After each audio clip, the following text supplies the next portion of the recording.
감사합니다. 우리 지금까지 바울의 전도여행 경로를 따라서 살펴보고 있습니다.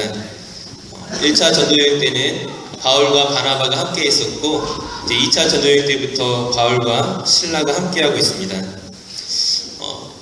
사실 2차 전도여행 때 바울과 실라만이 아니라 우리가 잘 알고 있는 디모데라는 제자도 이 전도팀에 함께 동행을 하고 있었을 때였습니다. 왜냐하면 이 바울과 실라가 전도여행의 첫 번째 목적지로 이제 1차 여행 때 갔었던 그 더베와 루스드라에 가서 그곳에서 디모데를 택하여서 함께 이제 전도여행을 시작했기 때문입니다. 우리가 잘 아는 것처럼 바울이 처음에 생각했던 곳은 이제 그 비두니아, 즉 아시아 쪽으로 가려고 했었지만은 그 환상 가운데 하나님께서 그 아시아가 아니라 마게도니아 지방으로 갈 것들을 명령하시게 되죠. 빌립보에 가게 됐을 때 매를 맞기도 하고 감옥에 갇히기도 하고 수많은 어려움들을 경험했지만 오히려 그 간수와 그 온 가족이 예수를 믿게 되는 그 놀라운 기적들을 경험했던 것들을 우리가 살펴보았습니다. 우리가 이어서 살펴봤던 것들이 이제 데살로니가에 갔을 때에 많은 이방인들이 바울과 실라를 따랐지만 그 유대인들의 방해와 핍박으로 어떻게 되죠? 이제 결국에는 그곳에서 더 이상 복음을 전하지 못하고 베레아로 이제 피난을 가게 됩니다. 마찬가지로 그곳 베레아에서도 복음을 전하다가 그 데살로니가에 있던 유대인들이 그곳까지 쫓아와서 그 바울과 실라를 방해함으로 결국엔 또다시 바울이 아덴으로 간 것까지 우리가 지난 시간까지 살펴보았습니다. 바울이 아덴으로 갈 때에 이 함께하고 있었던 이 실라와 디모데를 이 베레아에 남겨뒀습니다. 왜 남겨두고 갔을까요?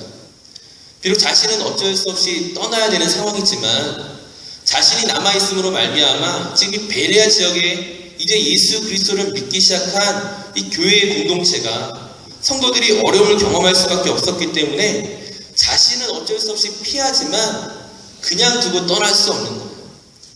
유대인들에게 있어서 가장 큰 목표는 바울이었기 때문에 지금 바울 자신만 사라지고 나면은 이 베레아에 있는 성도들은 안전해지겠지만 그러나 아직 그들의 믿음이 연약하고 아직 그들이 하나님을 알아야 할 것들이 많이 있었기 때문에 이제 실라와 디모데를 남겨두고 갔습니다. 근데 바울이 아덴에 도착했을 때에 자기를 인도해 주었던 사람들에게 무엇이냐고 부탁을 하냐면 이 사도행전 17장 15절 말씀을 한번 같이 보도록 하겠습니다. 이제 바울이 자신을 아덴으로 인도했던 사람들에게 남기는 말입니다. 사도행전 17장 15절 말씀을 우리 한번 같이 교독하겠습니다. 바울을 인도하는 사람들이 그를 데리고 아덴까지 이르러 그에게서 실라와 디모데를 자기에게로 속히 오게 하라는 명령을 받고 떠나니라. 아멘. 우리가 먼저 한번 생각해 볼 것은 바울은 지금 혼자 떠나기로 결정을 했음에도 불구하고 막상 아덴에 도착해서는 지금 실라와 디모데를 이곳으로 데리고 오라고 명령하고 있다는 거예요. 구체적인 그 이유를 말하고 있지 않지만은 우리는 그 다음 16절에서 그 이유를 짐작해 볼 수가 있습니다. 우리 16절 말씀, 뒤에 있는 16절 말씀 한번 같이 교독하겠습니다. 바울이 아덴에서 그들을 기다리다가 그 성에 우상이 가득한 것을 보고 마음에 격분하여. 아멘. 지난 수요일에도 말씀을 드렸지만 바울이 아덴에 도착해서 굉장히 분노하게 됐죠. 그 화를 참을 수 없는 그런 상황이 되었습니다. 지난 시간 말씀드렸지만 이 아덴이란 지역은 이 로마 세계에서 가장 문화적으로 가장 뛰어난 지역입니다. 오늘날 우리가 아테네로 알고 있는 이 도시는 정말 가장 발달한 문명을 가지고 있고 사람들의 정신을 움켜쥐고 있는 그런 도시였음에도 불구하고 그곳에 수없이 많은 우상들이 가득한 것을 보았습니다. 물론 고대 사회에서 우상을 섬기는 것들이 너무나 당연화되고 일반화되어 있었지만은 지금 바울이 격분하는 이유가 무엇입니까? 그들이 자기의 지식을 자랑함에도 불구하고 막상 그들의 인생 가운데 그들의 삶에서는 우상을 의지하고 있다는 거예요. 그들의 삶의 그 불안함을 자기들의 지식으로 해소할 수 없기 때문에 그 우상을 섬기고 있고 심지어 알지 못하는 신에게까지 제사하는 그들의 모습에 대해서 이제 연민과 슬픔과 또 그 분노와 안타까움을 표현하고 있는 것입니다. 이제 바울이 그 어느 때보다 분노하였기 때문에 안타까워했기 때문에 어떻게 했습니까? 지난 시간에도 말씀드렸지만 바울이 회당에서만 말씀을 전하는 것이 아니라 이제는 길거리로 나가서 전도하고 그 아덴에 있는 만나는 모든 사람들에게 예수 그리스도를 전할 만큼 그는 지금 복음에 대한 열정으로 타오르고 있었습니다. 그리고 이 일들이 너무나 급박하고 너무나 중요하기 때문에 처음의 계획과 다르게 바울 혼자만 아덴에 있는 것이 아니라 실라와 디모데를 오라고 한 것이죠. 우리가 읽고 있는 이 사도행전에는 이제 실라와 디모데가 아덴에 도착했다는 기록은 없지만은 성경의 다른 본문을 보게 되면은 이제 실라와 디모데가 아덴에 왔다는 것들을 우리가 생각해 볼 수가 있습니다. 데살로니가전서 3장 1절에서 5절 말씀을 한번 같이 찾아보도록 하겠습니다. 우리 데살로니가전서 3장 1절에서 5절까지 말씀을 한번 같이 봉독하겠습니다. 신약성경 330페이지 신약성경 330페이지 데살로니가전서 3장 1절에서 5절까지 말씀 저와 함께 교독하겠습니다. 제가 먼저 읽겠습니다. 이러므로 우리가 참다 못하여 우리만 아덴에 머물기를 좋게 생각하고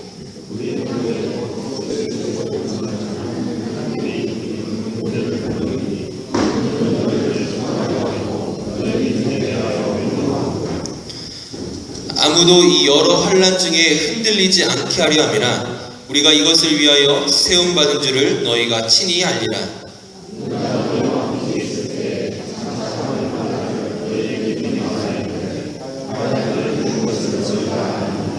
다 함께. 이러므로 나도 참다 못하여 너희 믿음을 알기 위하여 그를 보내었노니 이는 혹 시험하는 자가 너희를 시험하여 우리 수고를 헛되게 할까 함이니. 아멘. 이상을 통하여 알 수 있는 것이 무엇이냐면은 이제 바울이 보내는 그 사람의 소식을 듣고 신라와 디모데가 아덴에 도착했다는 것입니다. 근데 아덴에 도착하고 나서 다시금 데살로니가로 갔다는 거예요. 바울이 왜 데살로니가로 보냈습니까? 이 데살로니가 교회가 아직은 믿음이 연약한 교회인데 지금 그 교회에 환난과 핍박이 임할 것을 알고 있었기 때문에 그 교회가 그 어려움으로 말미암아 그 믿음이 쓰러지지 않도록 낙심하지 않도록 디모데를 보내서 그를 격려하게 하고 디모데를 통하여서 그 교회를 세우기 위하여서 다시금 보내게 되는 거죠. 신라는 어떻게 정확하게 나와 있지 않지만은 이 사도행전의 기록에 보게 되면은 신라 역시 데살로니가로 갔거나 또는 베레아로 갔거나 아무튼 이 아덴을 떠나서 바울 혼자만 아덴에 남겨놓고 다 떠나버린 것들을 알 수가 있습니다.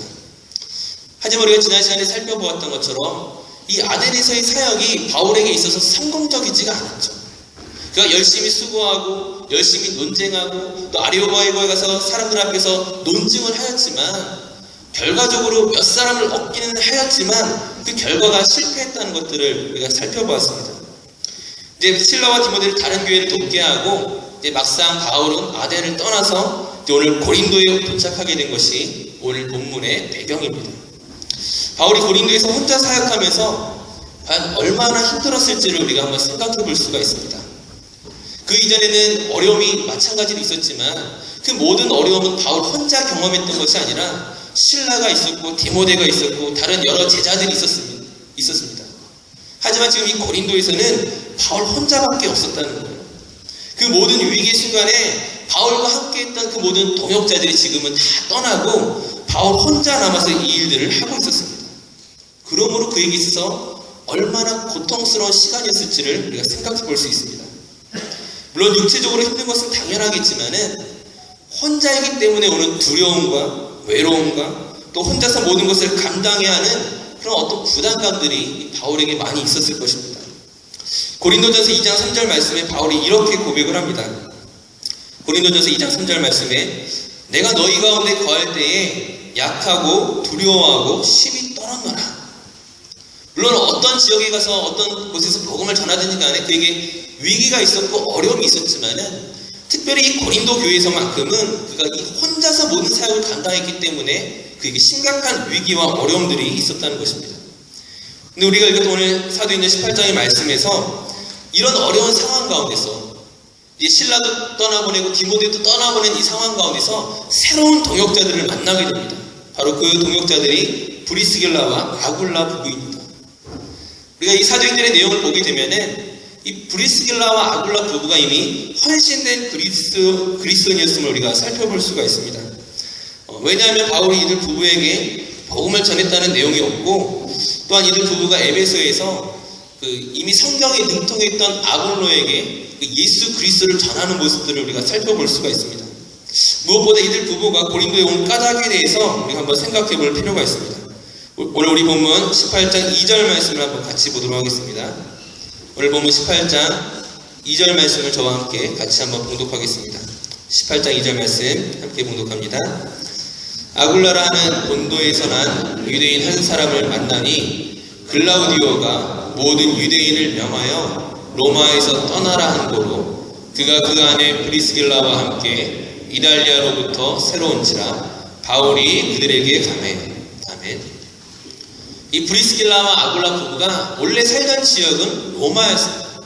그들이 처음부터 고린도 사람이 아니라 로마에서 살고 있던 사람들인데 이 로마 왕제 글라우디오가 모든 유대인들로 하여금 로마에서 떠나라고 명령을 하게 됩니다. 사도행전에는 그 이유가 나타나 있지 않지만 이 학자들에 의하면 주 49년경쯤에 이 크레스투스라는 사람에 의해서 이 로마에서 소동이 일어나게 됩니다. 이 소동이 어떤 유대인들로 인해서 일어났던 것들인데 거기에 대해서 분노한 이 로마 왕제 글라우디오가 모든 유대인들을 떠나가게 한 거죠. 추방 명령을 내린 것입니다. 학자들이 말하기를 이 크레스투스라는 사람이 사실은 잘못 발음이 전해져서 어떤 크레스투스라는 전혀 엉뚱한 사람이 된 것이고 사실은 이것이 크리스토스, 즉 예수 그리스도를 나타내는 것이라고 말하는 학자들이 있습니다.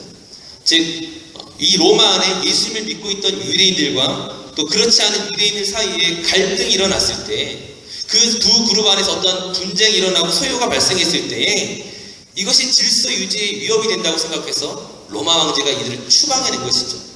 이것이 예수 믿고 있는 유대인들만 추방한 것인지 아니면 모든 유대인 그리스도인들과 유대인들을 추방한 것인지 우리가 알 수는 없지만 분명한 것은 이 사태로 말미암아 이 브리스길라와 아굴라 부부가 로마에서 추방되어 지금 이 고린도에 도착을 한 것입니다. 바울은 아마 이들 부부가 이미 그리스도인 것들을 알고 있었던 것 같습니다. 왜냐하면 우리가 방금 읽었던 2절 말씀에 바울이 그들에게 가매, 즉 이들 부부가 바울에게 찾아온 것이 아니라 바울이 그들 부부가 이미 그리스도인이라는 사실을 알고 그들이 이달리아로부터 왔다는 사실을 알고 그들을 찾아갔던 것들을 우리가 볼 수가 있습니다. 그리고 이제 그 이후부터 이 고린도에서 사역을 하는 모든 기간 내내 이제 바울이 이 부부와 모든 것을 함께하는 거죠. 특별히 이들 부부가 또 이 바울과 함께 천막 만드는 일들을 같이 하고 있었습니다. 즉 같은 직장과 같은 일을 하고 또 안식일에는 같이 회당에 가서 복음을 전하는 이 모든 사역들을 이렇게 늘 함께 붙어 있어서 감당했던 것입니다. 앞서 말씀드렸던 것처럼 바울이 그동안 혼자서 이 고린도에서의 사역을 감당할 때에 그가 얼마나 힘들었을지를 우리가 생각해 볼 필요가 있습니다. 천막 만드는 일이 우리가 생각하는 것보다 훨씬 더 아마 어려운 일이었을 거예요. 거대 노동을 하는 그 모든 기간 내에 그를 위로해주고 도와줄 사람이 없습니다. 이제 노동을 마치고 숙소로 돌아왔지만 그에게 반겨주는 이가 아무도 없다라는 거예요. 안식일에서 회당에 가서 복음을 전하지만은 아무도 귀 기울여주는 사람이 없어요. 아무도 바울의 말에 대해서 귀담아 듣지 않습니다. 사실 이미 아덴에서부터 굉장히 어떤 실망스러운 결과를 가지고 왔는데 이미 마음에 어떤 상처를 가지고 고린도에 도착했는데 혼자서 이 모든 것들을 감당하는 동안 아마 굉장한 극심한 스트레스 상황 가운데 있었을 것입니다. 하지만 이제 브리스길라와 아굴라 부부가 이제 이 바울의 모든 사역과 함께하면서 어떻게 되는 거예요? 이제 그 고된 노동을 하고 있지만 같이 하는 사람이 있다는 거예요. 아마 같이 일을 하면서 어떤 일들을 나누었을까? 특별히 브리스길라와 아굴라 부부가 로마에서 왔잖아요. 이달리아에서 왔으니까는 그 로마에 이미 어떤 있었던 그리스도인들, 그곳에서 어떻게 예배가 진행되고 있고 그곳에서 어떻게 공동체가 이루어지고 있는지에 대해서 바울에게 아마 이야기해 줬을 것입니다. 아마 그런 이야기를 들으면서 바울이 갖고 있던 소망이 무엇입니까? 나도 언젠가 이 로마 세계의 중심이 되는 그 로마에 가서 복음을 전하겠다는, 그곳에서 내가 하나님의 사역을 감당하고 싶겠다는 어떤 그런 꿈들을 언제 꾸게 되었느냐는 거예요. 우리가 생각해 보건대 아마 이 브리스길라와 아굴라 부부와 함께 생활하는 동안 아마 그런 이야기들을 아마 오랫동안 나누었을 것입니다. 이제 노동을 마치고 집에 돌아왔을 때에 정말 그 차가운 바닥에 혼자 눕는 것이 아니라 그를 맞아주는 친구가 있고 그와 함께 음식을 나누는 친구들이 있다는 것이에요. 회당에서 복음을 전할 때에 아무도 그의 말을 호응을 하지 않지만 그러나 브리스길라와 아굴라가 그의 말을 귀담아 듣고 아무도 듣지 않은 그때의 그를 위로해주고 격려해주고 포기하지 말고 끝까지 믿음의 사역들을 감당하자고 함께 이야기할 수 있는 친구가 생겼다는 거예요. 오늘 여러분들에게 말씀드리고 싶은 것은 우리가 알고 있는 바울은 분명히 위대한 사도이고 정말 하나님이 그를 통하여 많은 일들을 행하셨지만 우리가 오해하지 말아야 할 것은 그는 슈퍼맨이 아니라는 거예요. 그는 모든 것들을 혼자 감당할 수 있는 그런 사람이 아닙니다. 실패했을 때 그에게 위로가 필요하고요. 낙심됐을 때 그에게 격려해줄 사람이 필요하다는 거예요. 넘어졌을 때 일으켜 세워줄 사람이 필요하고 그가 두려워할 때 따뜻하게 손을 잡아줄 사람이 바울 역시 필요하다는 사실입니다. 만약 바울이 이 브리스길라와 아굴라 부부를 조금 더 늦게 만났다면 어떻게 됐을까요? 아니 혹시 만나지 못했다면 과연 어떻게 됐을까요? 그 혼자 이 모든 사역들을 감당하는 동안 아마 그는 모든 에너지가 소진되어서 아마 낙심했을지도 모른다는 거예요. 쓰러져 버렸을지도 모른다는 거예요. 그의 가진 능력과 열정이 완전히 소진되어서 마치 엘리야가 그 로뎀나무 안에서 차라리 나를 죽여주시옵소서 죽기를 간구했던 그 엘리야처럼 바울 역시 좌절해버리고 말았을지 모른다는 거예요. 만약 바울 혼자 하고 있었다면 우리가 엘리야를 한번 생각해 봅시다. 엘리야가 로뎀나무 앞에서 하나님께 무엇이라고 항의하고 있습니까? 그가 무엇이라고 하나님 앞에 자기의 어려움을 호소하고 있습니까? 이제 나 혼자만 남았다는 거예요. 내가 지금 갈멜산에서 850명의 그 바알과 아세라 선지자 싸워 이겼음에도 불구하고 그 하나님의 놀라운 능력들을 보여주었음에도 불구하고 아합과 이세벨은 자기를 죽이려고 하고 있고 이스라엘 백성들 역시 자기에게 관심을 갖지 않는다는 거예요. 이런 일들을 경험했으면 그들이 회심하고 돌아와야 되는데 여전히 이세벨 앞에서 두려워 떨고 있는 그 모습들을 보면서 그도 완전히 낙심하고 있었다는 거예요. 그가 하나님 앞에 무엇이라고 항의합니까? 나는 능력이 없으니까 나를 이제 그만 데려가 주십시오. 내 앞에 다른 선지자들은 많은 능력들을 경험하고 그들은 열매를 거두었지만 나는 그런 열매를 더 이상 거둘 수 없으니까 차라리 내 생명을 거두어 가십시오. 나 혼자서 이 일을 감당하지 못하겠습니다. 마찬가지로 바울이 지금 이 고린도에서 혼자 사역을 하는 동안 그를 도와주는 이가 아무도 없었다면 그 역시도 그런 고백을 할 수밖에 없다는 거예요. 결코 슈퍼맨이 아니라는 거예요. 내가 다른 곳에서 모든 사역들을 감당하는 동안 귀신을 쫓아내고 걷지 못하는 사람을 걷게 하고 수많은 기적을 행하였지만 아무것도 변하는 것이 없지 않습니까? 여전히 유대인들은 자기를 쫓아다니면서 죽이려고 하고 가는 곳곳마다 방해하고 돌을 던지고 있습니다. 나 혼자서 이 일들을 감당할 수 없으니까 차라리 다른 사람을 사용하십시오. 엘리야가 그럴 수 있었다면 바울도 능히 그럴 수 있다는 거예요. 하나님께서 엘리야에게 무엇이라고 대답을 하셨습니까? 너는 너 혼자라고 생각하지만 사실은 내가 바알에게 무릎 꿇지 아니한 사람 7,000명을 이스라엘 가운데 남겨두었다라고 말씀하십니다. 너는 혼자가 아니라고 말씀하시죠. 마찬가지로 지금 하나님께서 바울에게 이 브리스길라와 아굴라 부부를 붙이시면서 무엇이라고 말씀하는 거겠어요? 어느덧 혼자 모든 것 지쳐버리고 낙심하고 있는 그에게 이 두 부부를 보내면서 하시는 말씀이 너는 혼자가 아니라는 거예요. 너는 결코 혼자가 아니라 너는 결코 낙심할 이유가 없고 너와 함께할 사람들은 내가 예비하고 준비했다고 말씀하는 것입니다. 이제 오늘 본문 5절 말씀을 보게 되면은 이제 브리스길라와 아굴라 부부만이 아니라 이제 실라와 디모데가 고린도로 다시금 합류한 것들을 보게 됩니다. 이제 데살로니가 전서의 그 내용들을 보게 되면은 이제 그곳에서의 어떤 디모데가 사역들을 감당하고 다시금 돌아온 것이거든요. 이제 바울이 그 경우를 어떻게 합니까?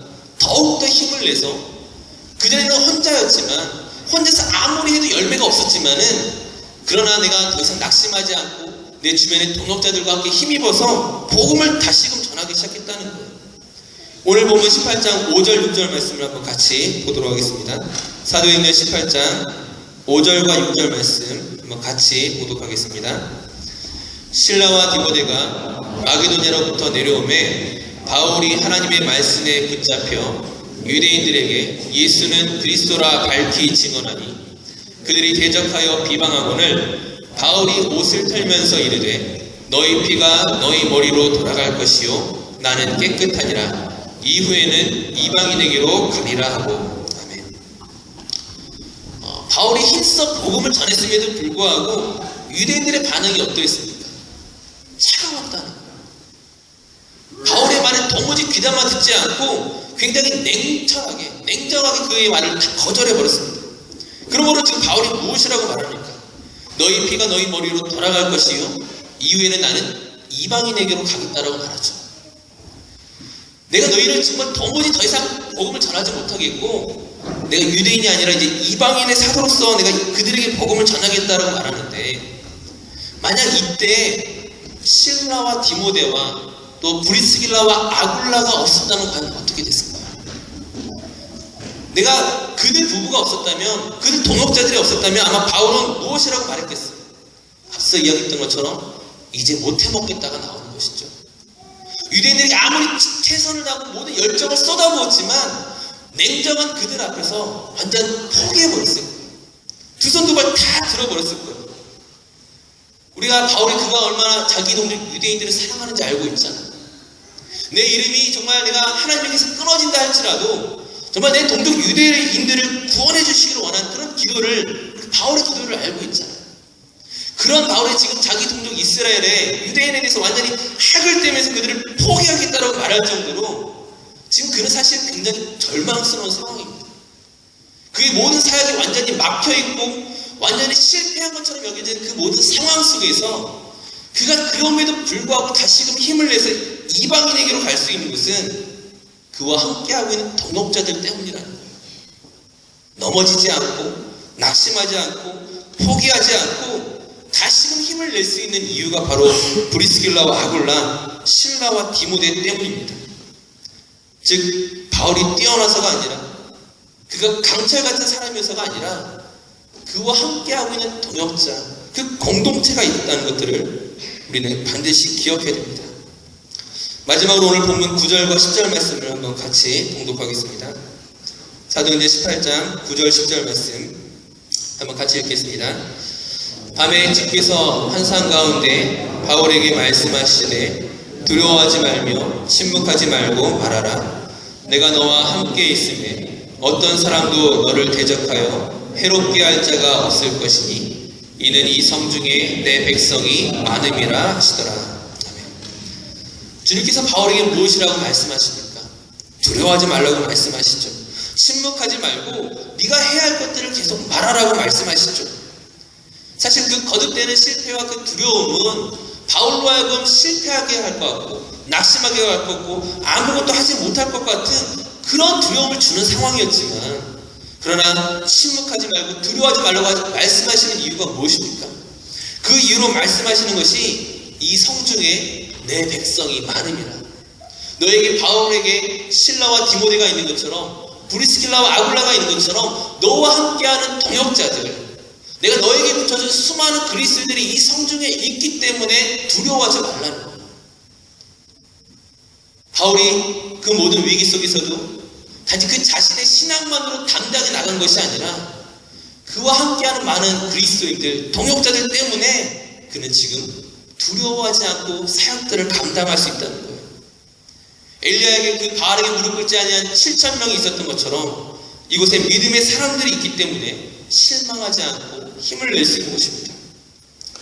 오늘 말씀의 결론을 맺게 된다면, 오늘 우리가 우리 삶을 살아갈 때에, 오늘 우리 교회에게 주어진 하나님의 비전을 이루어갈 때에 만약 이것이 우리 혼자라고 한다면, 나 혼자서 이 모든 신앙의 일들을 감당하게 된다고 생각한다면 우린 넘어질 수밖에 없습니다.